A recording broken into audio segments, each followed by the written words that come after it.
Assalamualaikum warahmatullahi wabarakatuh. Semangat pagi!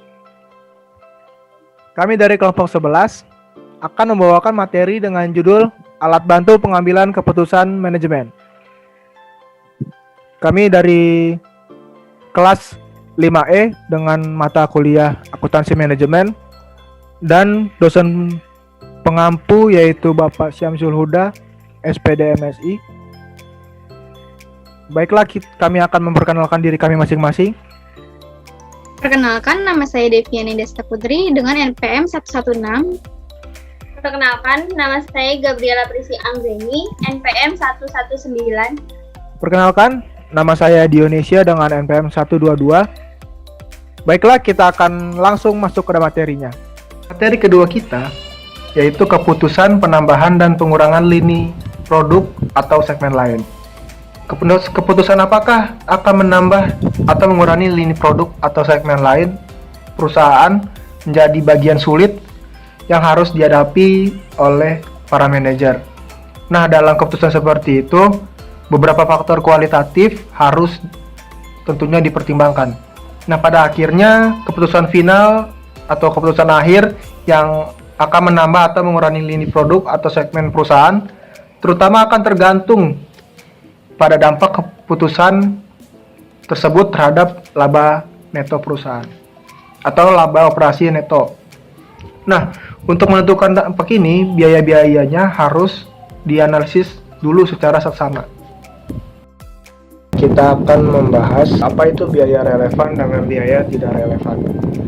Nah, ini itu untuk sebelum kita masuk ke dalam materi selanjutnya. Untuk pengertiannya, biaya relevan sendiri dapat diartikan sebagai biaya massa yang akan datang yang dapat dihindarkan atau bahasa Inggrisnya avoidable cost, karena memilih ada alternatif lain dalam pengambilan keputusan.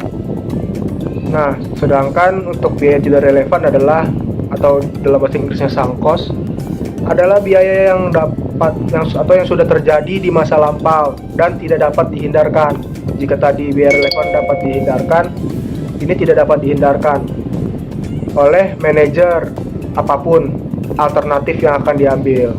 Bedanya itu. Lalu kita akan masuk ke materi selanjutnya. Berikut ini adalah ilustrasi analisis biaya relevan. Pada tabel 1.2 menyediakan informasi penjualan dan biaya pada bulan sebelumnya untuk perusahaan diskon drug. Terdapat 3 jenis produk, yaitu obat, kosmetik, dan alat rumah tangga. Perhitungannya dapat dilihat yaitu penjualan dikurangi dengan beban variabel menjadi margin kontribusi dikurangi dengan total beban tetap akan menghasilkan laba atau rugi operasi neto. Karena hanya alat rumah tangga yang mengalami kerugian, disarankan untuk menutup segmen peralatan rumah tangga karena dapat meningkatkan laba operasi neto sebesar $8.000.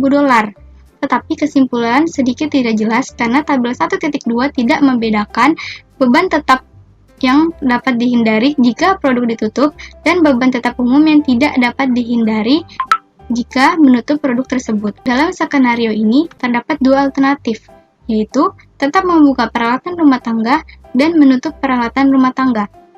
Keputusan ini akan dianalisis pada slide selanjutnya. Berikut ini adalah penjelasan jika lini produk alat rumah tangga dihilangkan. Jika lini produk rumah tangga dihilangkan, maka perusahaan akan kehilangan margin kontribusi sebesar $20.000. Tapi dengan penghilangan ini kemungkinan untuk menghindari beberapa biaya tetap. Intinya, jika dengan menghapus lini produk rumah tangga, perusahaan dapat menghindari biaya tetap lebih besar daripada hilangnya margin kontribusi, maka sebaiknya perusahaan menghapus lini ini, karena dapat meningkatkan laba neto secara keseluruhan. Sebaliknya, jika perusahaan tidak dapat menghindari biaya tetap lebih besar daripada hilangnya margin kontribusi, lini produk rumah tangga sebaiknya tetap dipertahankan. Analisis untuk menentukan biaya tetap yang dapat dihindari dan tidak dihindari sebagai berikut. Yang pertama, gaji.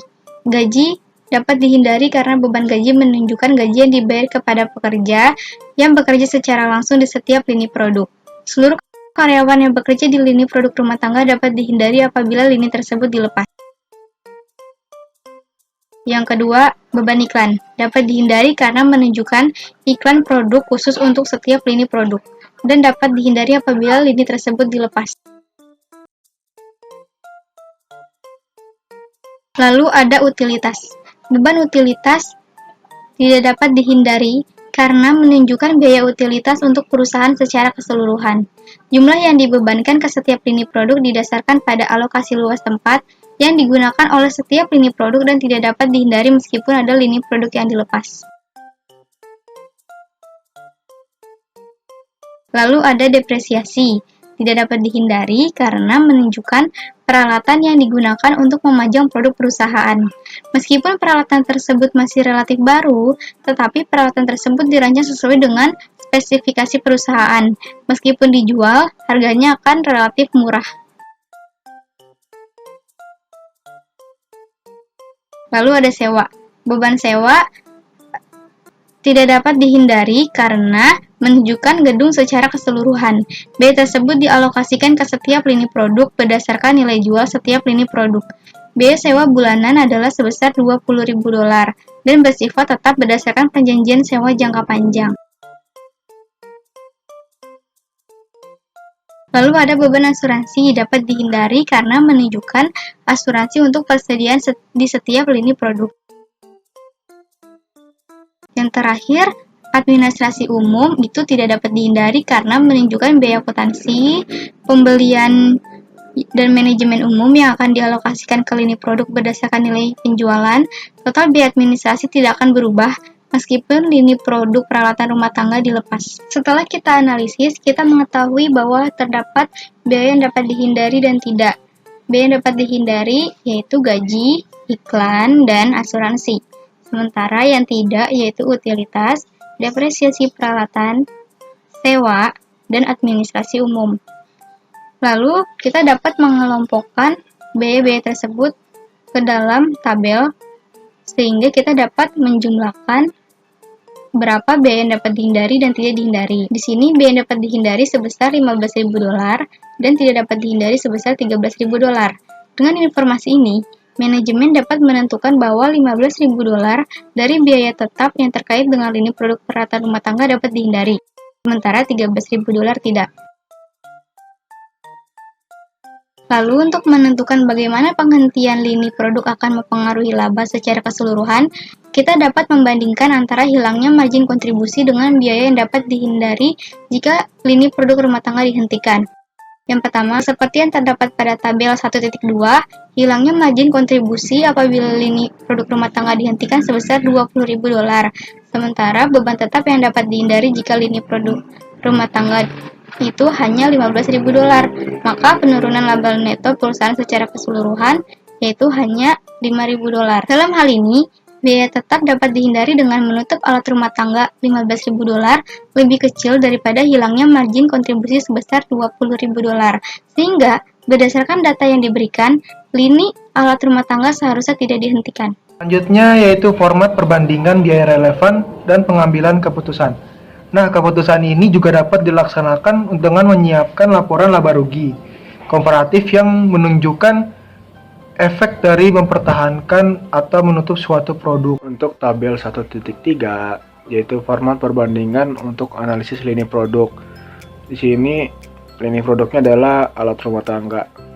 Tabelnya dijelaskan ada mempertahankan alat rumah tangga, melepas alat rumah tangga, serta perbedaan peningkatannya atau penurunan laba operasi netonya. Nah, untuk perhitungannya yaitu penjualan 50.000 dikurangi dengan beban variabel sebesar 30.000 menghasilkan margin kontribusi sebesar 20.000. Nah, dikurangi dengan beban tetap. Beban tetap itu ada apa aja? Ada gaji, iklan, utilitas, depresiasi peralatan, sewa, asuransi, dan administrasi umum. Nanti itu semua ditotal. Kalau di tabel kita lihat dapat 28.000. Nah, laba rugi operasi netonya minus 8.000 karena 20.000. Margin kontribusi dikurangi dengan total beban tetap menghasilkan minus 8.000. Untuk melepas alat rumah tangga, di sini menggunakan beban yang tidak dapat dihindari. Nah, apa itu beban yang tidak dapat dihindari? Itu telah dijelaskan oleh materi sebelumnya. Di sini menghasilkan laba rugi operasi neto sebesar minus 13.000. Dan di tabel perbedaan peningkatan atau penurunan laba operasi neto, kita lihat di sini menggunakan biaya yang dapat dihindari seperti gaji dan iklan dan asuransi. Itu juga telah dijelaskan oleh materi sebelumnya, menghasilkan laba rugi operasi neto sebesar minus 5.000. Seperti yang telah disajikan pada tabel 1.2, lini produk alat rumah tangga mengalami rugi operasi neto sebesar minus 8.000. Tapi apabila melepas alat rumah tangga, biaya sebesar minus 13.000 akan tetap ada karena biaya tersebut tidak dapat dihindari. Maka perbedaan penurunan laba neto hanya sebesar 5.000. Nah, tadi dari minus 8.000 dengan minus 13.000 itu ada selisihnya sebesar 5.000. Nah, 13.000 itu tidak dapat dihindari. Nah, itu contohnya tadi utilitas, depresiasi peralatan, dan sewa administrasi umum. Kesimpulannya, kita untuk tetap mempertahankan lini produk rumah tangga tampaknya bertolak belakang dengan data yang telah disajikan dalam tabel 1.2.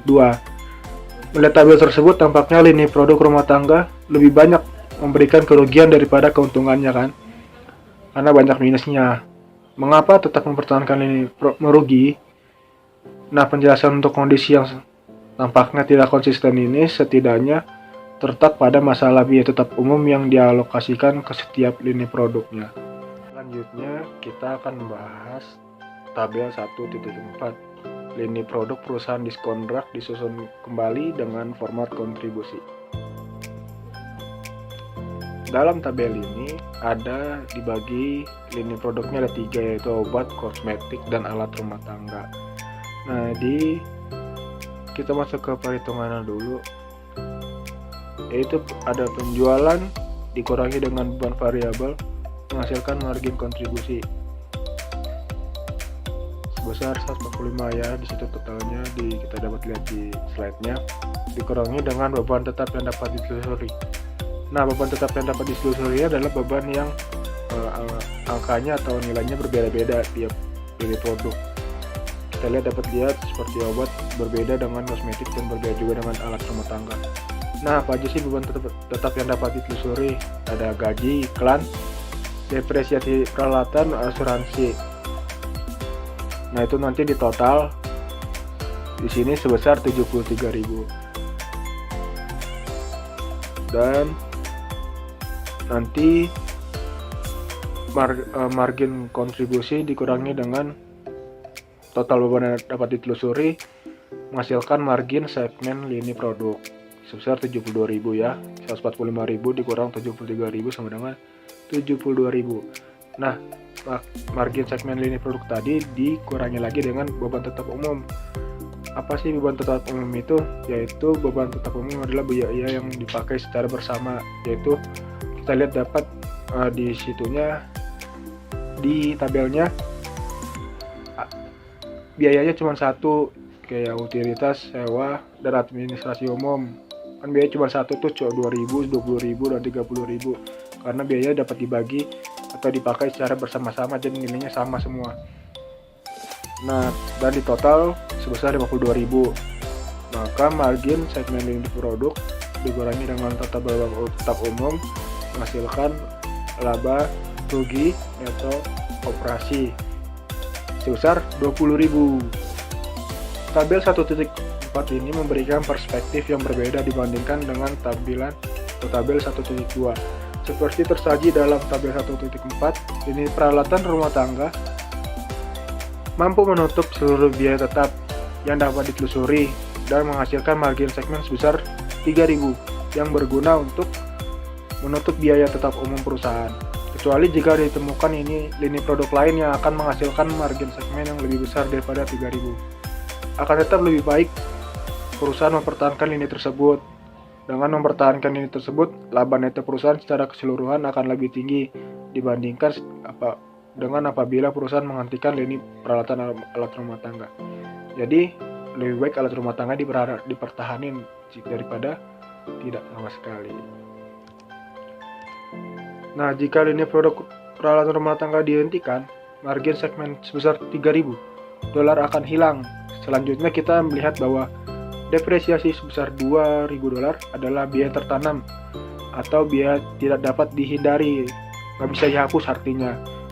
Jika jumlah dua angka ini sebesar yaitu $3.000 tambah $20.000 sebesar $5.000 akan mengurangi laba perusahaan secara keseluruhan nanti apabila lini alat rumah tangga itu dihentikan. Begitu. Selanjutnya, saya akan menjelaskan tentang keputusan membuat atau membeli. Beberapa perusahaan mengendalikan seluruh aktivitasnya dalam rantai nilai, mulai dari menghasilkan bahan baku sampai ke distribusi akhir barang jadi dan penyediaan layanan purna jual. Perusahaan lainnya memilih untuk melakukan integrasi dengan skala yang lebih kecil dengan membeli beberapa komponen atau bahan baku yang digunakan untuk produksi barang jadi. Keputusan untuk memproduksi sendiri secara internal atau membeli dari pemasok disebut keputusan untuk membuat atau membeli, make or buy decision. Seringkali keputusan ini melibatkan apakah akan membeli komponen tertentu atau akan membuat sendiri. Keputusan membuat atau membeli juga melibatkan sumber dari luar untuk melakukan tugas-tugas pengembangan, layanan purna jual, atau aktivitas lainnya. Selanjutnya ada aspek strategis keputusan membuat atau membeli. Dalam aspek ini, ada yang namanya integrasi vertikal, di mana perusahaan yang melakukan lebih dari satu aktivitas dalam seluruh rantai nilai. Integrasi vertikal memberikan keuntungan tertentu. Perusahaan yang terintegrasi dapat mengurangi ketergantungannya dari pemasok dan merancang alur komponen dan bahan baku dengan lebih baik dibandingkan dengan perusahaan yang tidak terintegrasi. Perusahaan yang terintegrasi mampu melanjutkan untuk memproduksi komponen yang dibutuhkan dalam kegiatan operasionalnya dan memperoleh laba dari komponen atau bahan yang dibuat daripada yang dibeli, bersama dengan laba yang diperoleh dari kegiatan reguler. Ketidakcocokan dengan pemasok utama dapat menyebabkan kegiatan perusahaan tergantung bagi perusahaan yang tidak terintegrasi, sehingga kegiatan operasionalnya pun menjadi terhambat. Sekarang contoh keputusan membuat atau membeli. Pemasok luar menawarkan untuk menjual roda gigi ke Mountain Goat Cycle sebanyak $8.000 per tahun dengan harga $19 per unit. Apakah perusahaan akan menghentikan produksi roda gigi dan mulai membeli dari pemasok luar? Seperti biasa, fokusnya adalah pada biaya-biaya relevan. Seperti yang telah kita ketahui, biaya relevan yaitu biaya diferensial atau yang dapat dihindari. Dapat diperoleh dengan menghilangkan biaya-biaya yang tidak dapat dihindari, yaitu dengan biaya tertanam dan biaya masa depan yang tidak berbeda di antara berbagai alternatif yang tersedia, yaitu antara membeli atau membuat sendiri roda gigi. Biaya yang tersisa adalah biaya yang dapat dihindari apabila perusahaan membeli dari pemasok luar. Jika biaya yang dapat dihindari ini kurang dari harga yang ditawarkan oleh pemasok luar, maka perusahaan harus meneruskan produksi roda gigi sendiri dan menolak tawaran dari pemasok luar. Perusahaan hanya akan membeli dari pemasok luar apabila biaya yang dapat dihindari dari penghentian produksi lebih besar daripada harga yang ditawarkan oleh pemasok luar. Asumsikan bahwa biaya variabel dan gaji supervisor dapat dihindari dengan membeli roda gigi dari luar. Analisis yang dilakukan seperti yang tersaji dalam tabel 1.5. Karena biaya membuat sendiri roda gigi lebih rendah $40.000, Mountain Goat Cycles menolak tawaran dari pemasok. Meskipun demikian, ada satu faktor tambahan yang perlu dipertimbangkan sebelum memberikan keputusan final. Faktor ini adalah biaya peluang ruangan yang saat ini digunakan untuk memproduksi roda gigi tersebut. Sekian penjelasan materi alat bantu pengambilan keputusan manajemen dari kelompok 11. Mohon maaf jika ada kekurangan dan kesalahan dalam penjelasan kami. Terima kasih, sampai jumpa lagi. Jangan lupa pesan ibu ya. Pakai maskermu, Jaga jarakmu. Cuci tanganmu. jangan sampai terlupa. Dadah. Dadah.